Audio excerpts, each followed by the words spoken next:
Tuhan Yesus, kami bersyukur buat pagi hari ini. Terima kasih atas kasih sayang-Mu. Kami percaya Engkau Allah Tuhan kami yang selalu setia dalam sepanjang kehidupan kami. Kami ingin mengikuti ibadah pagi hari ini dan semakin mengenal pribadi-Mu dalam kehidupan kami. Terpujilah Engkau kekal sampai selama-lamanya. Haleluya. Amin.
Ayat pengingat kebaikan Allah Bapa, Mazmur 5 ayat 8 dan 9 serta ayat 12 dan 13. Tetapi aku, berkat kasih setiamu yang besar, aku akan masuk ke dalam rumahmu, sujud menyembah ke arah bait-Mu yang kudus dengan takut akan Engkau. Tuhan, tuntunlah aku dalam keadilan-Mu, karena seteruku, ratakanlah jalan-Mu di depanku. Tetapi semua orang yang berlindung padamu akan bersukacita, mereka akan bersorak-sorai selama-lamanya. Karena Engkau menaungi mereka, dan karena Engkau akan bersukaria orang-orang-Mu yang mengasihi nama-Mu. Sebab Engkaulah yang memberkati orang benar ya Tuhan. Engkau memagari dia dengan anugerah-Mu seperti perisai.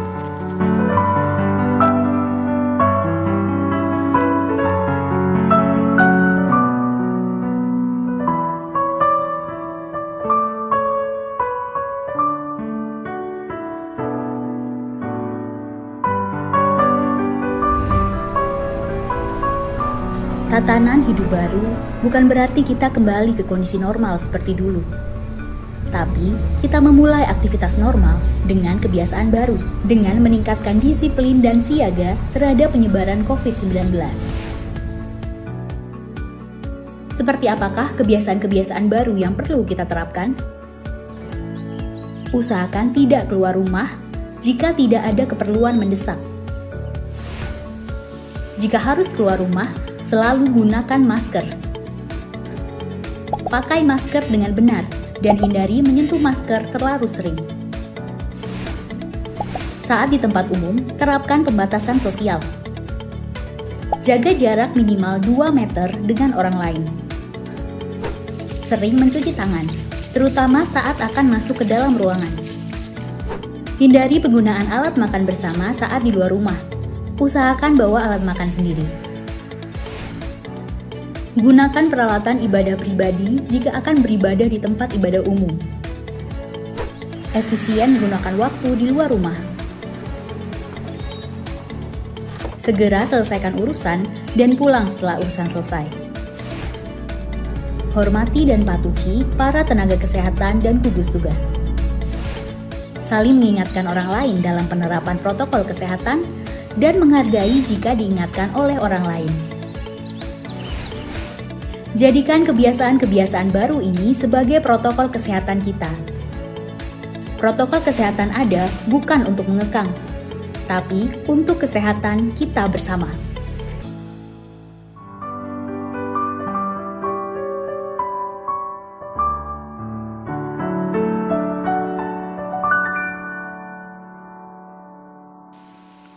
Mari kita bersatu dalam doa. Segala puji, segala hormat hanya bagi Engkau, Tuhan kami Yesus Kristus. Terima kasih buat pagi hari ini. Kami ingin mendengarkan firman-Mu yang adalah kebenaran, yang adalah kehidupan, yang adalah pelita bagi kaki kami dan terang bagi jalan kami. Urapi kami Tuhan, baik yang berbicara maupun mendengarkan, semuanya mendapatkan pengurapan yang sama daripada-Mu. Terpujilah Engkau, kekal sampai selama-lamanya. Haleluya. Amin. Shalom Bapak Ibu, selamat pagi, selamat hari Minggu. Puji Tuhan, hari ini kita berkesempatan untuk boleh beribadah bersama, bertemu lagi dalam kesempatan yang baik, yang adalah anugerah dari Tuhan. Kiranya kasih, karunia dan damai sejahtera dari Allah Bapa itu yang senantiasa melingkupi hati dan pikiran kita, menjaga langkah-langkah kita, supaya senantiasa berjalan di jalan-jalan Tuhan. Haleluya. Pagi ini saya rindu untuk boleh mengajak Bapak Ibu sekalian merenungkan kebenaran firman Tuhan. Setelah minggu lalu kita berbicara tentang seorang tokoh yang hebat, yang fenomenal, namanya Rut. Ya. Hari ini kita akan membahas satu lagi, ya, kitab yang diberi nama dengan nama perempuan selain kitab Rut. Hanya ada 2 kitab di dalam Alkitab yang diberi nama dengan nama perempuan. Selain Rut, satu lagi kitab apa? Ya, kitab Esther. Kita akan belajar sedikit dari kitab Esther ini. Ya. Selain dia adalah salah satu dari 2 orang perempuan yang diberi nama kitab dalam Alkitab, ada satu lagi keunikannya yang sangat menjadi ciri khas kitab Ester ini, yaitu dalam teks aslinya bahasa Ibrani tidak ditemukan kata Allah, ya, sehingga ketika diterjemahkan dalam bahasa Indonesia juga kita boleh lihat dalam kitab Ester itu nggak ada kata Allah, nggak ada kata Tuhan, apalagi Yesus, apalagi Roh Kudus, nggak ada di situ, tidak tertulis. Ini unik sekali bukunya. Tapi justru saya percaya ini merupakan satu tindakan brilian dari penulisnya yang diilhami dengan Roh Kudus, supaya kita, anak-anaknya yang membaca, semakin menyelami, semakin mendalami seperti apa ya karya campur tangan Allah dalam kehidupan setiap anak-anaknya.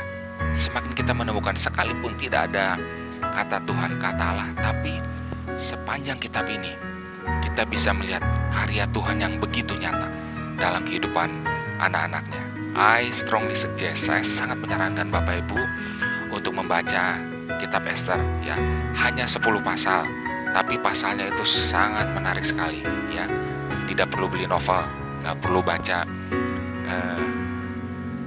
buku-buku yang lain atau nonton sinetron. Pelajari kitab Ester, Anda akan menemukan satu hal yang dahsyat, satu hal yang luar biasa yang Tuhan siapkan buat anak-anaknya. Tentu saja di waktu yang singkat ini tidak mungkin kita membaca dan mempelajari ke-10 pasal itu, ya. Itu tugas Bapak Ibu sekalian untuk membaca secara pribadi di rumah. Pagi ini saya ingin mengambil satu kisah, ya, dari pasal 4 supaya pembicaraan kita bisa lebih tajam. Kita akan baca, ya, perenungan firman Tuhan pagi hari ini terambil dari Ester 4 ayat 13 dan 14. Hanya 2 ayat saja. Demikian firman Tuhan. Maka Mordekai menyuruh menyampaikan jawab ini kepada Ester. Jangan kira karena engkau di dalam istana raja, hanya engkau yang akan terluput dari antara semua orang Yahudi. Sebab sekalipun engkau pada saat ini berdiam diri saja, bagi orang Yahudi akan timbul juga pertolongan dan kelepasan dari pihak lain. Dan engkau dengan kaum keluargamu akan binasa. Siapa tahu, mungkin justru untuk saat yang seperti ini, engkau beroleh kedudukan sebagai ratu. Kitab Ester ini mengambil setting kehidupan bangsa Israel di pembuangan, ya. Seperti kita ketahui, bangsa Israel, raja-rajanya yang pertama mulai dari Saul, kemudian Daud, kemudian Salomo, kemudian bangsa Israel terpecah 2 menjadi kerajaan utara dan selatan, ya. Raja-rajanya ini banyak yang hidup tidak takut kepada Tuhan, banyak yang mengecewakan Tuhan, sampai akhirnya Tuhan mengizinkan mereka dibuang. Mereka takluk oleh bangsa Babel, ya. Dalam perpolitikan saat itu, bangsa Babel kemudian ditaklukkan oleh bangsa yang lebih besar lagi saat itu, yaitu bangsa Media Persia. Sehingga bangsa Israel yang sebelumnya menjadi buangan di Babel dibawa ke Persia, ya. Tapi sangat menarik ketika Raja Persia mengizinkan orang Israel untuk boleh kembali ke negerinya, untuk membangun kembali negerinya yang hancur, ya. Boleh pulang membangun, ya. Raja Persia memiliki kebijakan yang relatif lunak buat bangsa Israel, sehingga mereka punya kebebasan untuk memilih, boleh kembali ke Israel atau tetap di Persia, ya. Rombongan pertama kembali ke Israel dipimpin oleh Zerubabel dan membangun, ya, tembok Yerusalem di sana. Tapi banyak juga orang-orang Israel yang memutuskan untuk tetap tinggal di Persia karena di sana nyaman, di sana enak. Ada orang Israel yang memiliki kedudukan, ya, ada yang pekerjaan sudah baik, ekonomi sudah mapan, ya. Mereka memilih untuk tetap tinggal selain ketakutan karena perjalanan menuju ke tanah leluhur mereka tentu perjalanan yang sulit, yang berat, banyak ancaman, banyak bahaya, sehingga mereka memutuskan tetap tinggal di Persia, ya. Di antara mereka yang memutuskan tetap tinggal di Persia tersebutlah 2 orang Israel dalam kitab Ester yang kita pelajari hari ini, yaitu Ester dan pamannya yang juga adalah ayah angkatnya, Mordekai. Raja Persia saat itu adalah Ahasiweros. Orang kedua yang menjadi wakil langsungnya adalah Haman, ya. Mordekai bekerja di kerajaan Persia, bekerja dengan sungguh-sungguh, dengan sepenuh hati, sekalipun dia bukan orang Persia asli, tapi dia bekerja. Dan dari sini kita bisa melihat Mordekai punya karakter yang baik, disiplin, dan dia dapat dipercaya. Tetapi Haman sebagai wakil orang kedua raja Media Persia nggak suka. Dia benci sama Mordekai. Kenapa? Karena Mordekai menolak untuk tunduk dan menyembah dia. Kalau Bapak Ibu ingat kisah di kitab Daniel, ya, Sadrah, Mesak, Abednego menolak untuk menyembah patung itu. Ini sama, Mordekai juga menolak untuk menyembah Haman, ya. Akibatnya Haman sangat benci sama dia. Bahkan karena Haman ini seorang yang gila hormat, dia bukan hanya membenci Mordekai, dia juga berikhtiar untuk membunuh semua orang Yahudi yang hidup di Persia. Sehingga kemudian dia melobi raja untuk mengeluarkan titah untuk memunahkan bangsa Israel, dan titah ini distempel, ya. Memang Raja Ahasiweros ini dalam kitab Ester kelihatan orang yang suka minum, suka mabuk, dan mengeluarkan keputusan-keputusan yang aneh, ya. Salah satunya ini, ya. Sehingga orang Israel hidup dalam bahaya karena mereka, ya, menjadi terancam. Ada dekret, ada titah raja yang dikeluarkan untuk memunahkan mereka. Ketika Mordekai menyadari, ya, situasi sulit yang dihadapinya dan bangsa Israel, dia kemudian berkabung, dia berduka, dia bersedih, bersusah hati dengan keadaan kesulitan yang dihadapi saat itu, ya. Kemudian dia berkomunikasi dengan Ester.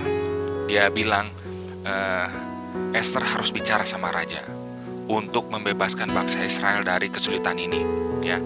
Tapi jika Bapak Ibu baca di media Persia, ya, dalam kitab ini bukan perkara mudah untuk menghadap raja, ya. Jika seseorang menghadap raja bukan karena dipanggil untuk menghadap, atau dengan kata lain dengan inisiatif sendiri, sekalipun dia ratu, dia terancam untuk dihukum mati, ya. Ester bilang gitu, kalau saya menghadap nggak dipanggil, kalau saya menghadap dengan sembarangan, saya akan bahaya, saya akan dalam keadaan terancam, ya. Itu yang menjadi jawaban Ester. Tapi di ayat 13 tadi kita baca, Mordekai bilang apa? Ya, kamu nggak boleh diam aja di istana, ya. Kamu harus melakukan sesuatu, ya. Pelajaran apa yang kita dapat di sini? Pelajaran yang pertama, kita tidak bisa berdiam diri terhadap suatu situasi, ya. Ester orang yang terpandang, dia udah hidup enak, dia hidup di istana, dia ratu negeri Persia, padahal dia orang buangan. Dia bisa saja memilih untuk diem, ya, dia santai aja di istana, nggak usah musingin orang Israel, ya. Tapi dari pelajaran hari ini kita melihat Ester tidak berdiam diri. Dia memilih untuk bertindak, dia memilih untuk mendengarkan nasihat dari Mordekai dan mempersiapkan diri untuk mengambil langkah-langkah yang dapat menyelamatkan umatnya. Ini pelajaran yang pertama. Jadi pelajaran pertama tadi kita diingatkan untuk tidak berdiam diri. Jangan pasif ketika kita melihat ada orang lain atau sesama yang bisa kita berikan pertolongan, kita harus turun tangan, ya. Sekalipun kita lihat Ester udah ada dalam istana, dia tidak melihat itu sebagai sesuatu yang harus dipertahankan. Jadi Bapak Ibu juga jangan berpikir kalau kita punya uang, punya kekuatan, kekuasaan, kedudukan, kita bisa dapat tinggal diam dan aman. Nggak ada jaminan, ya. Keselamatan hanya ada dalam Allah, ya. Bukan orang lain, bukan satu keadaan, bukan apapun yang dapat melindungi, memberikan keamanan pada Anda. Keselamatan, keamanan hanya dalam Allah kita, Tuhan Yesus Kristus. Jadi itu yang pertama, ya. Bapak Ibu, jangan berdiam pada saat seharusnya kita bertindak, ya. Kemudian ayat yang 14 tadi kita dapat yang kedua, ya. Perkara yang kedua, ya. Ketika Mordekai bilang sekalipun Ester sebagai ratu berdiam, dia nggak mau ngomong sama raja. Bagi bangsa Yahudi, bagi orang Israel akan ada pertolongan. Wow, ya. Jadi sekalipun tadi saya sudah katakan bahwa dalam kitab Ester ini tidak disebutkan nama Tuhan, tidak ada kata Tuhan, tidak ada kata Allah, tapi karya tangan Allah, campur tangan Allah begitu nyata dalam setiap kehidupannya. Salah satunya dalam setting ini. Ya, pertolongan dari siapa? Mordekai bilang, dari siapa pertolongan itu? Ya, di sini saya sangat yakin Mordekai sedang merujuk kepada pertolongan dari Allah. Ya, sekalipun dia bilang, Ester, kamu kalau nggak mau nolong ya udah, tetap akan ada pertolongan itu. Dan saya yakin dia sedang merujuk kepada Allah. Bapak Ibu, seberat apapun yang sedang kita hadapi pergumulannya, ya, jangan pandang besar masalahmu. Pandang Allah kita yang maha besar, yang akan memberikan jalan keluar, yang akan memberikan solusi. Dia pasti seperti Mordekai yakin akan ada pertolongan. Sekalipun mata kita nggak lihat, sekalipun nggak ada tanda-tanda yang menguatkan kita pada kesimpulan itu, tapi kita harus tetap yakin pertolongan itu akan datang. Amin ya Bapak Ibu. Pertolongan itu akan datang ketika kita dalam keadaan terjepit, dalam keadaan terhimpit sekalipun. Pertolongan dari Allah akan datang kepada anak-anaknya yang berharap penuh kepadanya. Ya, terlalu sering, terlalu banyak peristiwa yang membuktikan hal ini. Tapi si iblis itu licik. Ya, terlalu banyak juga cara-cara, hal-hal yang bisa membuat kita distract akan kebenaran ini, sehingga kita jadi ragu, jadi takut, jadi khawatir. Benar nggak Tuhan menolong kita? Ya, jangan ragu Bapak Ibu, jangan kamu khawatir. Ya, kalau kita lihat burung di udara aja dipelihara, masa kita umat tebusan nggak dipelihara? Nggak mungkin kan? Ya, jadi jangan khawatir. Pertolongan itu akan datang. Ya, itu yang kedua. Tadi yang pertama, jangan kamu berdiam diri. Yang kedua, pertolongan itu pasti datang.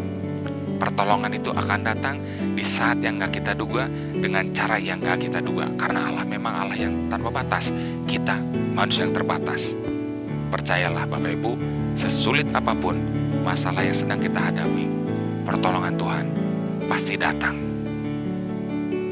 Pelajaran ketiga yang bisa kita ambil adalah lihat posisimu. Perhatikan posisimu, ya. Mordekai menasihati Ester. Dia bilang, jangan-jangan memang kehendak Tuhan untuk menempatkan kamu sebagai ratu negeri Persia. Untuk apa? Untuk ini, untuk kamu menjadi jawaban, ya. Kita juga lihat posisi kita. Kadang-kadang kan kita sering melihat, aduh, posisi kita kecil, posisi kita sederhana, kita bukan orang penting, kita nggak bisa melakukan ini, nggak bisa melakukan itu, nggak. Tapi Tuhan bilang apa? Setialah dengan perkara-perkara kecil. Sekalipun kita hanya bisa melakukan hal-hal yang kecil, kita percaya dengan campur tangan Tuhan itu akan menjadi hal-hal yang besar, perkara-perkara yang besar. Ya, Bapak Ibu misalnya di gereja kita lihat bilang, saya kan cuman urus multimedia, atau saya ini cuman usher, saya cuman ini, cuman itu. Jangan Ibu, jangan kita mengecilkan peranan kita. Allah aja nggak bilang kita orang-orang yang kecil, masa kita mau bilang kita kecil? Lihat posisimu, ya. Mordekai menasihati Ester, ya. Jangan-jangan posisi yang adalah kepercayaan, kedudukan, itu adalah cara Tuhan untuk membuat kita menjadi jawaban, ya. Dalam situasi sulit seperti itu, Mordekai dan Ester bisa mengambil langkah-langkah yang lain. Dia dapat memutuskan apa? Ya udah, cari aman sendiri aja, ya. Ketika mereka akan ditumpas, kabur aja, melarikan diri. Dia bisa ngambil pilihan itu, tapi bukan pilihan itu yang diambil, ya. Di sini kita bisa melihat Mordekai dan Ester adalah dua orang yang memiliki integritas. Mereka juga sangat memperhatikan orang lain. Mereka tidak egois, tidak memperhatikan dirinya sendiri. Mereka peduli dengan orang lain. Mereka mau menjadi jawaban buat orang lain. Bapak Ibu, apapun posisi kita saat ini, kita juga harus jadi jawaban buat orang lain. Jangan-jangan Tuhan menempatkan kita di satu posisi yang kita nggak ngerti, ya. Seringkali cara kerja dia itu terlalu sulit untuk kita pahami, nggak kita ngerti. Yang perlu kita lakukan bukan berusaha untuk mengerti, tapi berusaha untuk percaya bahwa posisi kita ini ada maksud Tuhan, ada maksud Dia meletakkan kita di posisi kita yang sekarang, ya.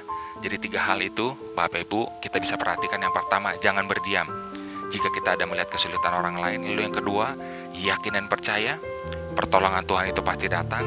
Lalu yang ketiga, yakinilah posisi yang kita pegang sekarang, di mana kepercayaan itu adalah bisa menjadi cara Tuhan memberkati kita untuk memberkati sesama. Ya, Bapak Ibu pelajari kitab Ester ini, khususnya Ester 4 ayat 13 dan 14 ini yang menjadi kekuatan ya dalam cerita ini, bahwa Allah sekalipun namanya nggak disebut ya, yang seringkali nggak kelihatan, nggak kedengaran, tapi karyanya nyata dalam setiap kehidupan kita. Menunggu pertolongan Tuhan tidak berarti kita diam dan tidak melakukan apa-apa. Minta hikmat, minta pengertian dari Dia, dan kemudian bertindaklah. Sadari Bapak Ibu, percaya ada tujuan Tuhan dalam setiap kehidupan kita. Tugas kita apa? Menemukan itu. Apa Tuhan yang menjadi rancanganmu, rencanamu dalam kehidupanku? Pakai aku menjadi alatmu. Pakai aku menjadi alat untuk memuliakan namamu. Ya, percaya Bapak Ibu, yakini dalam hati Bapak Ibu. Jangan lihat, jangan pakai penilaian dunia terhadap kita samakan dengan penilaian Allah terhadap kita. Enggak. Dunia boleh bilang kita enggak berarti, tapi Allah bilang kita berharga. Ya. Dia mau kita juga punya kehidupan yang menghargai diri kita. Kita menghargai diri kita berarti kita menghargai pencipta kita. Kan Allah bilang kita segawa dan serupa. Hargai Dia dengan kita menghargai diri sendiri. Ya, Bapak Ibu temukanlah apa yang menjadi tujuan Allah dalam kehidupan kita. Demikian perenungan firman pagi hari ini. Jadi Bapak Ibu ingat 3 hal yang menjadi pelajaran kita. Apa? Yang pertama, jangan berdiam diri ketika kita dapat memberikan pertolongan. Yang kedua, pertolongan dari Tuhan pasti akan datang dengan caranya yang bukan seperti kehendak kemauan kita, tapi kehendak Tuhan yang terjadi dalam kehidupan kita. Lalu yang ketiga, sadari posisimu, ya. Terima berkat Tuhan untuk kita bisa memberkati sesama. Demikian firman Tuhan pagi hari ini. Kita siapkan hati pikiran kita untuk boleh mengikuti perjamuan kudus, ya. Perjamuan kudus pagi hari ini. Bapak Ibu juga punya roti dan anggur, boleh kita ikuti. Tapi kalau tidak ada roti, boleh pakai roti tawar atau roti kering. Anggur juga boleh diganti dengan teh manis atau teh tawar. Ya, yang kita tangkap adalah esensi dari perjamuan, bukan peralatannya, bukan alat-alat pendukungnya. Kita boleh melihat bahwa perjamuan kudus adalah kehendak Tuhan untuk kita mengingat karya penebusan Dia dalam kehidupan kita, untuk kita mengingat tubuh dan darahnya sudah tercurah, supaya kita memandang diri kita sebagai pribadi yang berharga dan boleh punya kehidupan yang berkenan kepada Tuhan.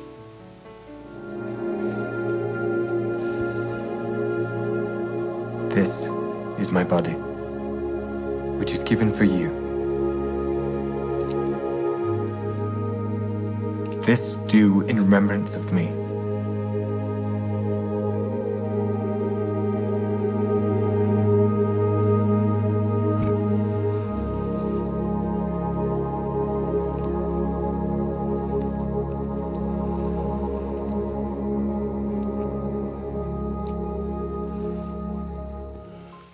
Pada perjamuan malam terakhir itu, peristiwa yang dikenal dengan istilah The Last Supper, Tuhan Yesus berkumpul dengan murid-muridnya. Dia memecah-mecahkan roti, dan Dia berkata kepada murid-muridnya, "Inilah tubuhku yang terpecah-pecah. Ya, ambillah dan jadikan ini peringatan akan aku." Bapak Ibu, apakah Bapak Ibu percaya roti yang kita pegang ini melambangkan tubuh Yesus yang terpecah-pecah, yang tercurah untuk menebus dosa dan kesalahan kita? Mari kita makan dengan penuh ucapan syukur dalam nama Yesus.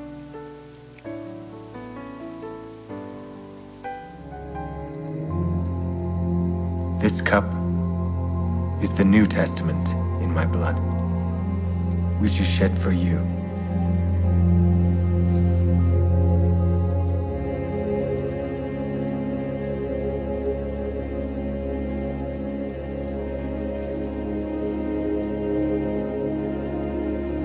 little children.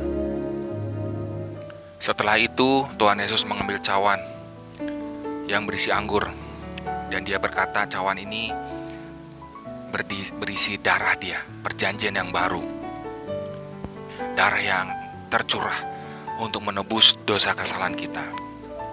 Bapak Ibu, percayakah anggur atau minuman yang kita pegang ini melambangkan darah Yesus yang tercurah untuk menembus dosa dan kesalahan kita? Minumlah dengan penuh ucapan syukur dalam nama Tuhan Yesus Kristus.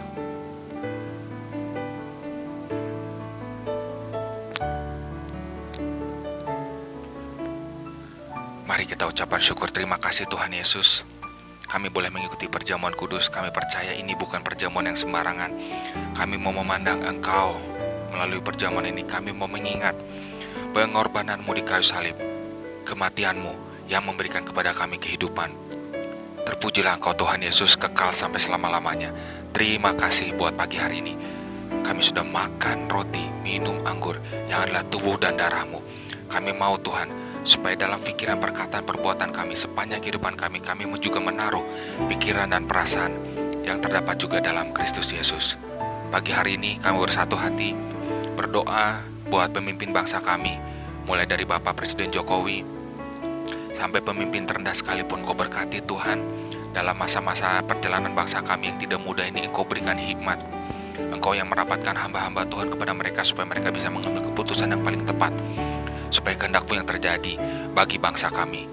Pagi ini juga kami khusus berdoa buat hamba-hamba Tuhan, buat pendeta di berbagai pelosok negeri, terutama di daerah-daerah yang terpencil, daerah-daerah yang sukar, daerah-daerah bencana, daerah-daerah peperangan. Berkati mereka, tolong Tuhan, urapi, kasih kekuatan, kesehatan, cukupkan apa yang menjadi kebutuhan mereka. Yakinkan mereka dalam hatinya untuk tetap melihat Yesus adalah jalan kebenaran dan hidup. Mereka boleh setia, tekun, dan percaya pertolongan Tuhan tidak pernah terlambat. Kami berdoa buat wabah ini, kasih kami kemampuan untuk menahan, kasih kami daya tahan tubuh yang baik untuk bisa memiliki sistem imun yang baik untuk melawan sakit penyakit ini. Khusus pagi hari ini Tuhan, kami berdoa buat generasi muda bangsa ini, generasi muda gereja kami, supaya bisa membawa bangsa kami, gereja kami, keluarga ke dalam masa depan yang lebih baik. Urapi mereka Tuhan, generasi muda yang takut akan Tuhan. Terima kasih Tuhan Yesus. Terima kasih Allah Bapa. Segala puji, segala hormat dan kemuliaan hanya bagi nama Tuhan Yesus Kristus. Mari Bapak Ibu Saudaraku sekalian, kita tutup ibadah kita pada pagi hari ini. Kita boleh menunjukkan hati kita kepada Tuhan sambil mengangkat tangan. Mari terimalah berkat Tuhan. Tuhan melindungi engkau, Tuhan menjaga engkau, Tuhan selalu menyertai engkau di sepanjang keluar masukmu. Tuhan menghadapkan wajahnya kepadamu dan memberikan engkau kasih karunia. Tuhan menyinari engkau dengan wajahnya dan memberikan engkau damai sejahtera. Ucapan syukur karena Allah Bapa memilih kita. Ucapkan syukur karena Allah Yesus menebus kita. Ucapkan syukur karena Allah Roh Kudus memeteraikan kita. Terpujilah Tuhan Yesus dari sekarang sampai selama-lamanya. Mari kita yang percaya, kita katakan amin. Segala puji, segala hormat dan kemuliaan hanya bagi nama Tuhan Yesus Kristus. Haleluya. Amin.